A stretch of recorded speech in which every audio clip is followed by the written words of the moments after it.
রক্তদানে নবজাগরণ সৃষ্টি করেছে ত্রিপুরা, বললেন মুখ্যমন্ত্রী মানিক সাহা। ৭৫ বছর পূর্তি উদযাপন উপলক্ষে শনিবার আগরতলার বিবেকানন্দ ব্যায়ামাগারে এক রক্তদান শিবিরের আয়োজন করা হয়।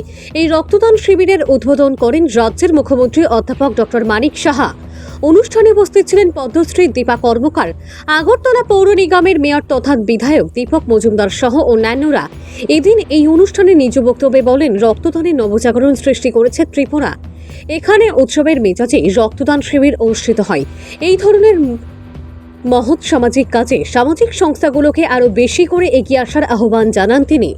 মুখ্যমন্ত্রী বলেন, তিনি নিজেও একসময় রক্তদান করতেন। এছাড়া বিবেকানন্দ ক্লাবের সাথে তার দীর্ঘদিনের সম্পর্ক রয়েছে। প্রাতভ্রমণে বেরিয়ে এখানে এসে শরীর চর্চা করতেন তিনি। এই ব্যায়ামাগার থেকে অনেক খেলোয়াড়রা উঠে এসেছেন। এই ব্যায়ামাগার থেকেই জিমন্যাস্টিকে দীপা কর্মকারের পদচারণা শুরু হয়েছিল। এছাড়াও সামাজিক ক্ষেত্রেও বিবেকানন্দ ব্যায়ামাগারের বহু সুনাম রয়েছে। ভানুচন্দ্রের রিপোর্ট, আসাম প্রাইম নেটওয়ার্ক। ব্যায়ামাগার স্বাধীনতার সাথে সাথে এটাও কিন্তু প্যারালাল চলছে। ৭৫ বছর পূর্তি আমাদের হয়েছে, পাশাপাশি বললো এখানে ৭৫ বছর পূর্তি এই ব্যায়ামাগারের। এই ব্যায়ামাগারকে আমরা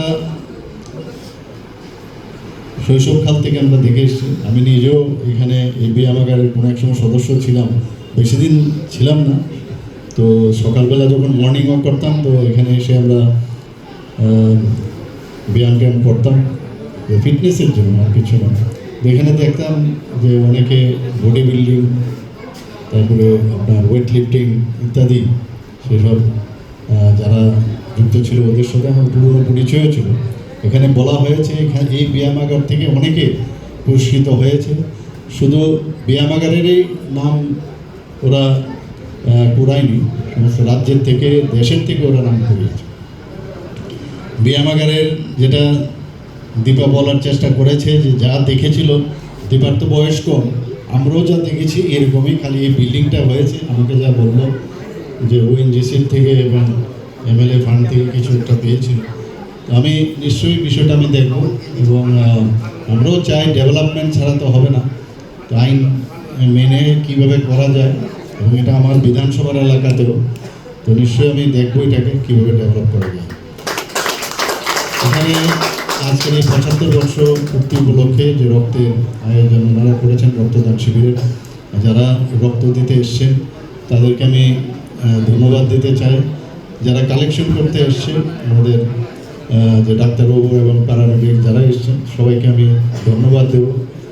এবং এই ধরনের ফিলান্থ্রপিক যে ওয়ার্ক, সেটা প্রতিটা ক্লাব, সংঘ বা ব্যায়ামাগার বা সামাজিক সংস্থা তারা সবসময় করবে, সেটা আমি আশা করছি। ত্রিপুরার মধ্যে ব্লাড ডোনেশন একটা রেনেসাঁ, এবং এটা কিন্তু এখানে এখন আমি বলবো একটা উৎসবের মেজাজে চারিদিকে মানুষ এগিয়ে আসছে, এবং এতে করে মানুষের, যে আমরা সবাই জানি যারা মুমূর্ষু ব্যক্তি, তাদেরও লাভ হবে।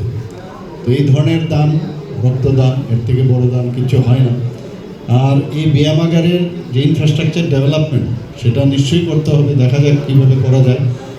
এদিকে আমি নজর রাখবো, এবং আশা করি এই ব্যায়ামাগারের উত্তরোত্তর শ্রীবৃদ্ধি ঘটুক।